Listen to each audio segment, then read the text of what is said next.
Pickup van উল্টে আহত হলেন 4 জন। ভয়াবহ এই পথ দুর্ঘটনাটি ঘটে শীতলকুচির ছোট ধাপের যাত্রা এলাকায়। দুর্ঘটনার সাথে সাথে এলাকাবাসীরা ঘটনাস্থলে এসে আহতদের উদ্ধার করে চিকিৎসার জন্য পাঠায় হাসপাতালে। পাশাপাশি খবর পেয়ে ঘটনাস্থলে আসে শীতলকুচি থানার পুলিশও। জানা গিয়েছে, কাঠের লক নিয়ে পিকআপ ভ্যানটি গোসাইরহাটের দিকে যাচ্ছিল। সেই সময় একটি টোটো সামনে আসায় টোটোকে বাঁচাতে গিয়ে নিয়ন্ত্রণ হারিয়ে রাস্তার ধারে উল্টে যায় পিকআপ ভ্যানটি।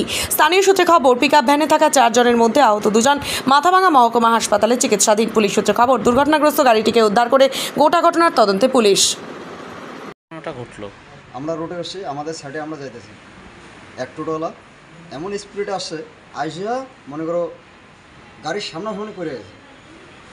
আমাদের গাড়ি ব্রেক ধরা হয়েছে, তবু ওনাদেরকে বাঁচার যায়ও মনে করো তবু লাগিয়ে গেছে আর কি। ঘেসটাটা বাঁচার যায়ও আমাদের গাড়িটা সাইড করা হয়েছে। সাইড করার মধ্যে কাঁচা রাস্তা ছিল, ওই জায়গাটার মধ্যে গাড়িটা বসে গেছে। কোথা থেকে আপনারা আসছিলেন?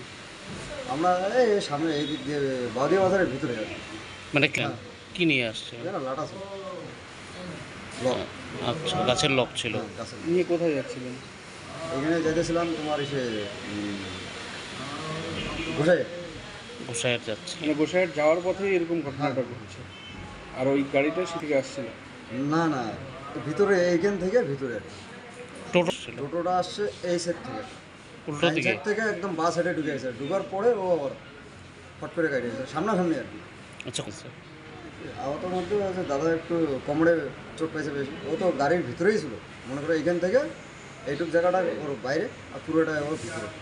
ওর মোটামুটি 10-15, ওইখানে অনেক লোক, 10-15 হাজার লোক হবে, সবাই মিলে গাড়ি এমনি লোড ছিল। গাড়ি নাটি ঠাঙা দিয়া টুইলা টাইনা টুইনা বাইর করা হয়েছিল। আচ্ছা, কজন ছিলেন? গাড়িতে 4 জন ছিল, বাইকের ছিল, ড্রাইভার ছিল, আর আমরা 2 জন উপরে ছিলাম।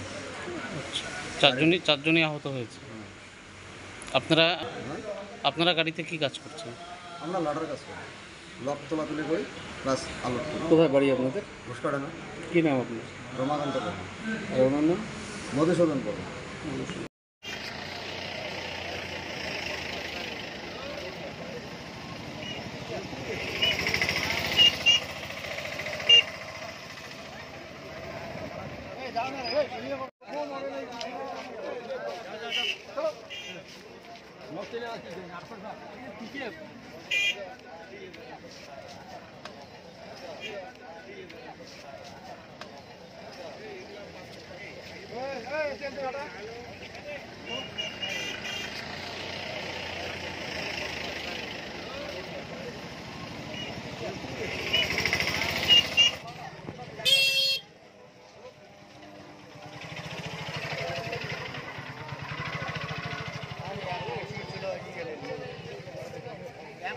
ওই